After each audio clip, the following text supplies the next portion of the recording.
প্ৰথম প্ৰশ্নটো হ'ল সৰস্বতী সন্মান 2020 কাক সন্মানিত কৰা হয় এই প্ৰশ্নৰ উত্তৰটো হ'ল মৰাঠীৰ প্ৰসিদ্ধ লেখক ডক্টৰ শৰৎ কুমাৰ লিমলিক সৰস্বতী সন্মান 2020 সন্মানিত কৰা হয় তেওঁ লিখা সনাতন নামৰ কিতাপখনৰ বাবে তেওঁক এই সন্মানেৰে সন্মানিত কৰে এই সন্মান দেশৰ সৰ্বোচ্চ সাহিত্যিক সন্মান হয় এই সন্মান কে বিৰলা ফাউণ্ডেশ্যনৰ দ্বাৰা 1991 চনৰ পৰা প্ৰদান কৰে 1991 চনত এই সন্মান পোন প্ৰথমবাৰৰ বাবে হৰিবংশ ৰায় বচ্চনক প্ৰদান কৰিছিল 2 নম্বৰ প্ৰশ্ন 2021 চনত হৈ থকা কৰোনা মহামাৰীত বিশ্বৰ কোনখন দেশ প্ৰথম কৰোনামুক্ত দেশ হ'ল এই প্ৰশ্নৰ উত্তৰটো হ'ল বৰ্তমান হৈ থকা গোটেই বিশ্বতে কৰোনা মহামাৰীত বিশ্বৰ প্ৰথম কৰোনামুক্ত দেশখন হ'ল ইজৰাইল ইজৰাইলত 18 পৰা 82 বছৰৰ সকলো নাগৰিকক কৰোনা ভেকচিন প্ৰদান কৰে আৰু ইজৰাইলত কৰোনা টিকাকৰণৰ ক্ষেত্ৰত বিশ্বৰ সকলো দেশতকৈ প্ৰথম স্থানত আছে আৰু আপোনালোকক জনাই থওঁ যে ইজৰাইলৰ ৰাজধানী হ'ল জেৰুসালেম ইয়াৰ প্ৰেছিডেণ্ট হ'ল ৰিউভিন লিভলিন ইয়াৰ প্ৰাইম মিনিষ্টাৰ হ'ল বেঞ্জামিন নেতানিয়াহু আৰু ইয়াৰ কাৰেন্সি হ'ল নিউ চিকিল 3 নম্বৰ প্ৰশ্ন ভাৰতৰ কোনখন ৰাজ্যৰ স্বাস্থ্য সেৱা উন্নয়নৰ বাবে বিশ্ব বেংকে 32 নিযুত আমেৰিকান ডলাৰ অনুমোদন জনাইছে এই প্ৰশ্নৰ উত্তৰটো হ'ল মিজোৰাম মিজোৰামৰ স্বাস্থ্য সেৱাৰ উন্নয়নৰ বাবে বিশ্ব বেংকে 32 নিযুত আমেৰিকান ডলাৰৰ অনুমোদন জনাইছে আৰু আপোনালোকক জনাই থওঁ যে মিজোৰামৰ ৰাজধানী হ'ল আইজল ইয়াৰ গভৰ্ণৰ হ'ল PS শ্ৰীধৰণ পিলাই ইয়াৰ চিফ মিনিষ্টাৰ হ'ল জোৰাম থানহা 4 নম্বৰ প্ৰশ্নটো হ'ল ভাৰত আৰু কোনখন দেশৰ মাজত 5টা বুজাবুজিৰ চুক্তিৰ স্বাক্ষৰ কৰিছে এই প্ৰশ্নৰ উত্তৰটো হ'ল বাংলাদেশ ভাৰত আৰু বাংলাদেশে দুৰ্যোগ ব্যৱস্থাপনা ক্ৰিয়া আৰু যুৱ পৰিক্ৰমা বাণিজ্য আৰু প্ৰযুক্তিৰ দৰে 5টা মুখ্য বিষয়ত বুজাবুজিৰ চুক্তিৰ স্বাক্ষৰ কৰিছে আৰু আপোনালোকে জানি থওক যে বাংলাদেশৰ ৰাজধানী হ'ল ঢাকা ইয়াৰ প্ৰেছিডেণ্ট হ'ল আব্দুল হামিদ ইয়াৰ প্ৰাইম মিনিষ্টাৰ হ'ল শ্বেইখ হাছিনা ইয়াৰ পিছৰ প্ৰশ্নটো হ'ল অলপতে কাক ONGCৰ নতুন মেনেজিং ডাইৰেক্টৰ আৰু চেয়াৰমেন হিচাপে নিযুক্তি কৰা হৈছে এই প্ৰশ্নৰ উত্তৰটো হ'ল সুভাষ কুমাৰক ONGCৰ নতুন মেনেজিং ডাইৰেক্টৰ আৰু চেয়াৰমেন হিচাপে নিযুক্তি কৰা হৈছে আৰু ONGCৰ সম্পূৰ্ণ নামটো হ'ল অইল এণ্ড নেচাৰেল গেছ কোপাৰেটৰ ইয়াক প্ৰতিষ্ঠা কৰা হৈছিল 1956 চনৰ 14 আগষ্ট তাৰিখে আৰু ইয়াৰ হেডকোৱাৰ্টাৰ আছে নিউ দিল্লীত 6 নম্বৰ প্ৰশ্ন ভাৰতৰ কোনখন ৰাজ্যৰ ৰাজ্যপালক কলিংগ ৰত্ন বঁটা 2021 প্ৰদান কৰা হয় এই প্ৰশ্নৰ উত্তৰটো হ'ল অন্ধ্ৰপ্ৰদেশৰ ৰাজ্যপালক অন্ধ্ৰপ্ৰদেশৰ ৰাজ্যপাল বিশ্বভূষণ হৰিচন্দনক ভাৰতৰ উপৰাষ্ট্ৰপতি ভেংকট নাইডুৱে এই কলিংগ ৰত্ন বঁটা 2021 প্ৰদান কৰে 7 নম্বৰ প্ৰশ্ন ভাৰতৰ নতুন নিৰ্বাচনী আয়ুক্ত হিচাপে কাক নিযুক্তি কৰা হয় ইয়াৰ উত্তৰটো হ'ল সুশীল চন্দ্ৰক ভাৰতৰ নতুন নিৰ্বাচনী আয়ুক্ত হিচাপে নিযুক্তি কৰা হয় 8 নম্বৰ প্ৰশ্ন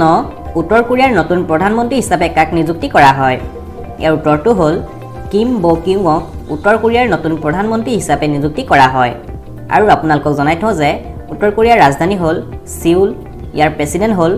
মুন জেইন ইয়াৰ প্ৰাইম মিনিষ্টাৰ আপোনালোকক জনালোৱে কিম ব কিউং 9 নম্বৰ প্ৰশ্ন অলপতে ভাৰত আৰু কোনখন দেশৰ মাজত বৰুণ নৌসেনা অভ্যাস আয়োজন কৰা হ'ব এই প্ৰশ্নৰ উত্তৰটো হ'ল ভাৰত ফ্ৰান্স আৰু UAEৰ মাজত বৰুণ নৌসেনা অভ্যাস আয়োজন কৰা হ'ব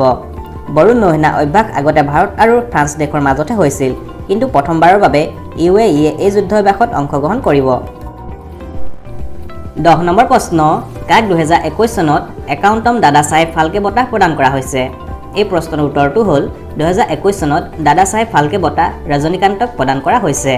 দাদা চাহেব ফাল্কে বঁটা হৈছে চিনেমাৰ ক্ষেত্ৰত ভাৰতৰ সৰ্বোচ্চ বঁটা এই বঁটা পোনপ্ৰথমে 1969 চনত দেৱিকা ৰাণীক প্ৰদান কৰা হৈছিল 11 নম্বৰ প্ৰশ্ন অলপতে ভাৰতৰ 68তম গ্ৰেণ্ডমাষ্টাৰ কোন হ'ল এই প্ৰশ্নৰ উত্তৰটো হ'ল তামিলনাডুৰ অৰ্জুন কল্যাণ ভাৰতৰ 68তম গ্ৰেণ্ডমাষ্টাৰ হ'ল গ্ৰেণ্ডমাষ্টাৰৰ খিতাপ চেছ খেলত প্ৰদান কৰা হয় ভাৰতৰ প্ৰথম গ্ৰেণ্ডমাষ্টাৰ আছিল বিশ্বনাথন আনন্দ তেওঁ 1988 চনত গ্ৰেণ্ডমাষ্টাৰ হৈছিল আৰু ভাৰতৰ দ্বিতীয়জন গ্ৰেণ্ডমাষ্টাৰ হ'ল দ্বিবেন্দ্ৰ বৰুৱা তেওঁ 1991 চনত ভাৰতৰ গ্ৰেণ্ডমাষ্টাৰ হৈছিল 12 নম্বৰ প্ৰশ্ন ভাৰতৰ কোনখন ৰাজ্য চৰকাৰে প্ৰত্যেকখন জিলাতে কোভিড কেন্দ্ৰ স্থাপন কৰাৰ কথা ঘোষণা কৰে এই প্ৰশ্নৰ উত্তৰটো হ'ল বিহাৰৰ ৰাজ্য চৰকাৰে ভাৰতত যিদৰে প্ৰতিদিনে কোভিড-19 সংক্ৰমণ বৃদ্ধি পাইছে তাৰ প্ৰতি লক্ষ্য ৰাখি বিহাৰৰ ৰাজ্য চৰকাৰে প্ৰত্যেকখন জিলাতে কোভিড কেন্দ্ৰ স্থাপন কৰাৰ কথা ঘোষণা কৰে 13 নম্বৰ প্ৰশ্ন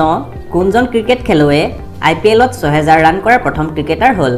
এই প্ৰশ্নৰ উত্তৰটো হ'ল IPLত 6000 ৰান কৰা প্ৰথম ক্ৰিকেটাৰ হ'ল বিৰাট কোহলি তেওঁ ৰয়েল চেলেঞ্জাৰ বেংগলোৰৰ কেপ্টেইন হয় আৰু দ্বিতীয় স্থানত আছে সুৰেশ ৰাইনা